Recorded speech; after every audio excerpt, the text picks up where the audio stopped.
Isang mapagpalang araw sa inyong lahat mga ka-viewers. Sinamahan nga ng Team Kalingap si Reyna para sa check-up nito. Habang wala pa ang doktor ay nakipagkulitan muna ang Team Kalingap kay Reyna.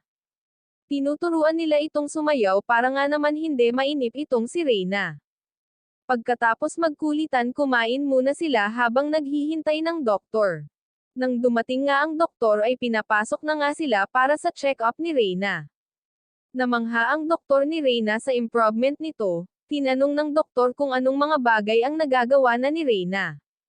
Sinabi ni Ate Roda na marunong na siyang maligo mag-isa. Alam niya lahat ang gawain bahay.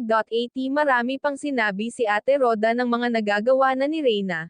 Labis ngang natutuwa ang doktor sa unti-unting paggaling ni Reyna. May dinagdag ang doktor sa gamot ni Reyna para sa lubusan nitong paggaling. Bago tayo magtapos huwag natin kalimutan suportahan ang ama ng Kalingap na si Val Santos Matubang at ang ating mga reactions. Hanggang dito na lang muna ang update ko. Maraming salamat at God bless.